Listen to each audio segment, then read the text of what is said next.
It's a tremendous pleasure to welcome you here today for the last in our this semester series of After Wars presentations that are funded by the Humanities Center here at University of Tennessee and are hosted by the Center for the Study of War and Society. Before I introduce our esteemed speaker for today, I wanted to just do a little bit of crowing about some of the participants in our seminar. In particular, we recently received news that one of them, Josh Sander, who's not here today because he's on another fellowship, just received a Fulbright fellowship to go to Germany. So that continues a remarkable winning streak of our graduate students who are active in the After-War seminar. And also, I want to point out some other good news that I circulated by email, and that is that there are two graduate students here today who in the last few weeks were featured in the New York Times. So could I ask Robert Glaze and Mike McConnell to please stand up? They both made an appearance in one of America's largest newspapers, Robert with a blog post in the Dissolution series, and Mike by page 7 of the New York Times today announcing his award of a Guggenheim Fellowship. So please join me in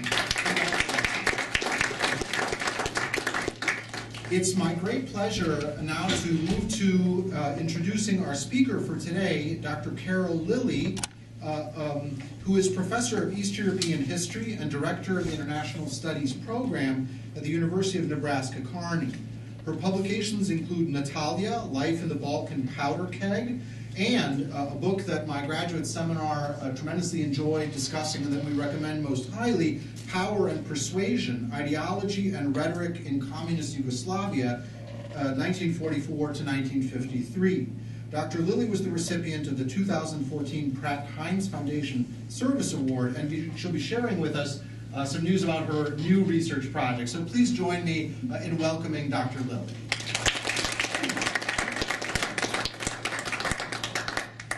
Thank you so much, and thank you to Dr.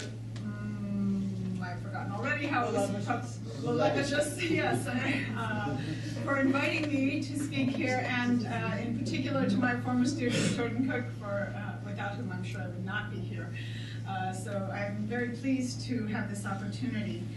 The paper that I'm scheduled to speak to you about, whose title is up here on the screen, is really just one part of a much larger project that I'm involved in right now that investigates cemeteries and grave markers in former Yugoslavia from the communist takeover of power in 1945 until the Yugoslav Wars of secession in 1995. And I'd like to spend just a little bit of time telling you about that project and where I am in the research before I focus in on this specific piece of it. Ultimately, I'm interested in the extent to which cemeteries and gravestones and grave markers in former Yugoslavia served as sites for the private expression of national and political identity, and how they might be then abused and used and abused, particularly in times of conflict. So first, I consider the extent to which the Communist Party of Yugoslavia sought to create secular and all Yugoslav cemeteries in Serbia, Croatia, and Bosnia-Herzegovina. Second, the ways in which national, religious, and political identity appeared on gravestones of individual Yugoslav citizens in those republics from 1945 to 1995. And finally, I intend to talk about the desecration of graves and cemeteries there in the 1980s and 90s and its symbolic significance.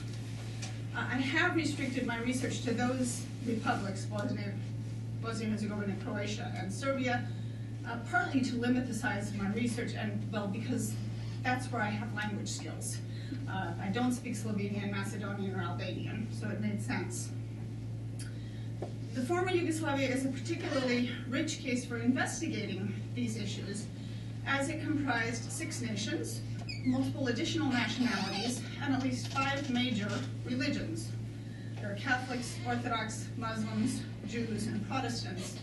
And then, of course, also multiple political parties up until they were all banned by the Communist Party of Yugoslavia when it took power in 1945.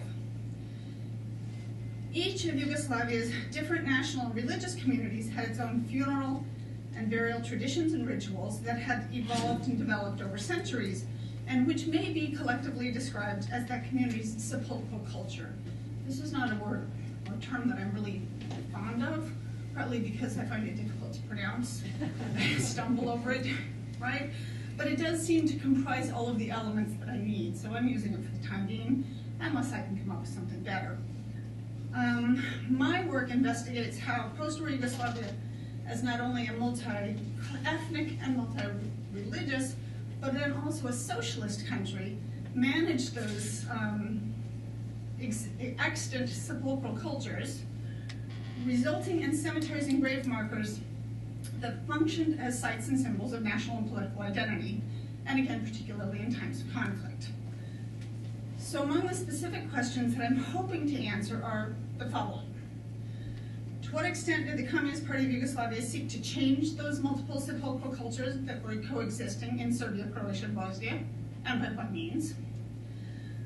How did private rituals and commemorations change during that period of communist rule in the different regions?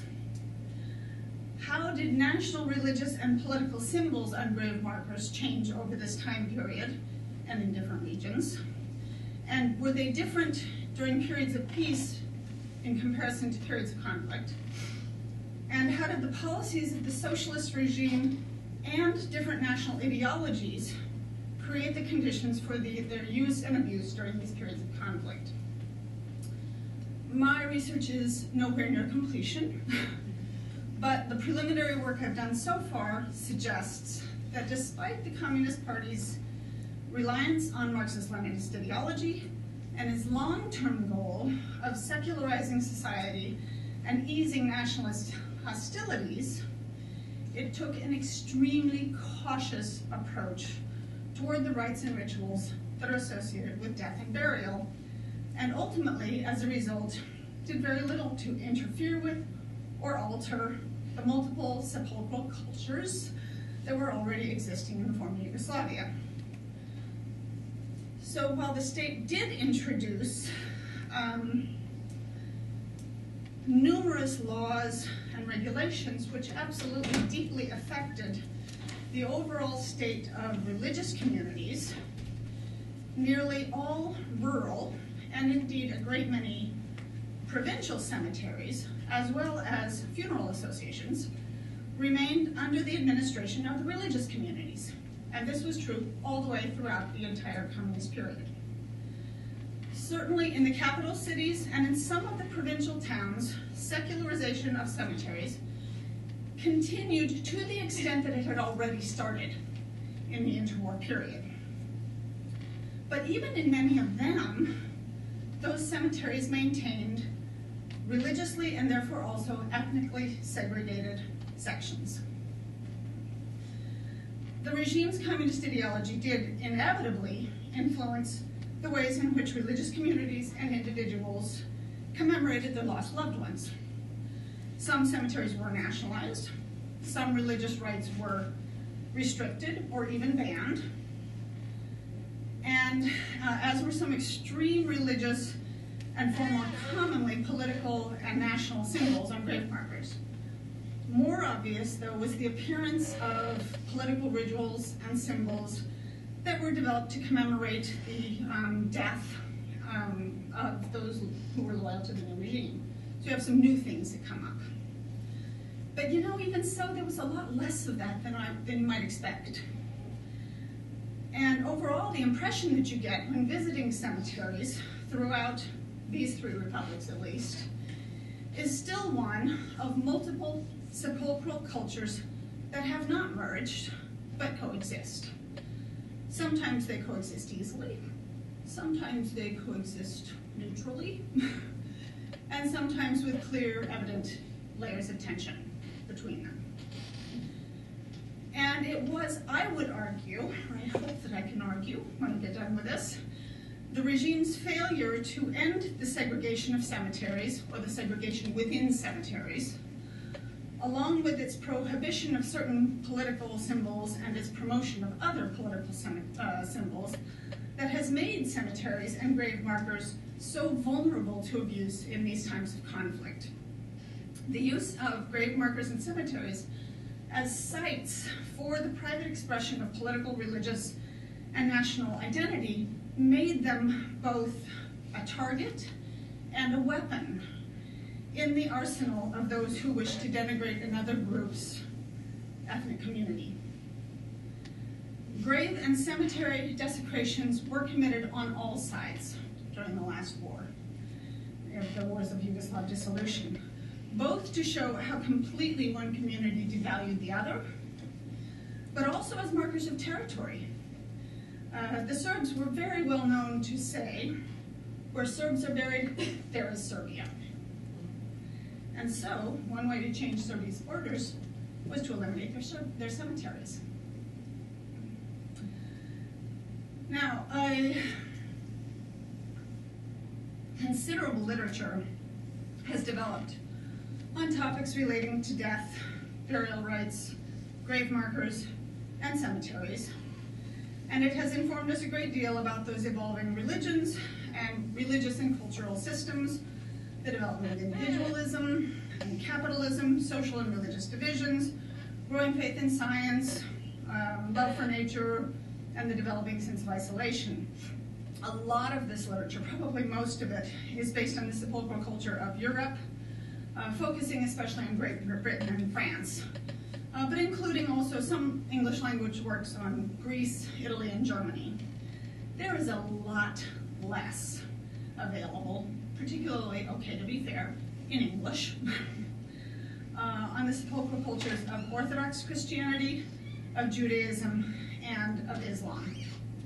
And that lack of scholarly literature has certainly complicated my research. And so when I have my introductory chapter talking about the sepulchral background to all of this, I have like 20 pages on Christianity and about 7 on each of the other religions, which is a bit problematic.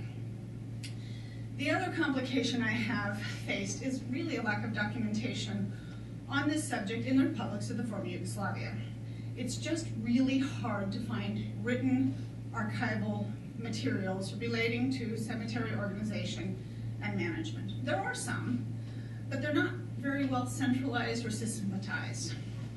So outside of the laws, in fact, the only real archival documents I've found are in what are called the Republican Commissions, not Republican, for religious questions. And these sometimes dealt with issues relating to cemeteries and burials, but it's a matter of sort of going through boxes and boxes looking for the word cemetery, wherever it shows up. In any case, what I have found is that the truism, everything is local, really, really is apt with regard to sepulchral culture. Laws and regulations were neither consistent nor consistently applied. And as an aside, I have found now that a great deal of literature on this topic is local, right? So it's local history. So Monica Black's book on Death of Berlin, right? It's in Berlin. And Julie Rugg has an excellent work on Yorkshire, and there are books on Paris, right? And then I found chapters on this, in books on St. Petersburg, Catriona Kelly's new book on St. Petersburg. And David Frick's work on Vilno has stuff on cemeteries, right? But, these are all, so there's a lot to be said for doing local histories on cemeteries. I get that. But, what I'm looking for is comparative work, really.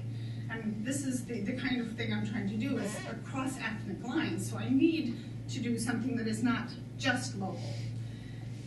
And there is a lot less of that. And the more I work, the more daunting my topic becomes. And the more I present my work, the more people say, oh, but you have to go to this cemetery here, and you have to go to this cemetery here, and you have to work with this, and have you done oral histories? And have you done this? And, pretty soon I'm in tears, actually. But so I've sort of come to the conclusion, all right, so this isn't going to be everything. It's not going to be comprehensive. I'm not going to solve this problem. It's a first step. And finally, before I get into this paper, I just want to make a couple of comments on some theoretical issues that have come up. By far, the most famous work on death is Philip Airy's The Hour of Our Death. It was first published in France in 1977. Airy's chronicled the way that human beings changed their attitudes toward death over a millennium in all of Europe, but he's especially known for his grand arguments about individualism and how the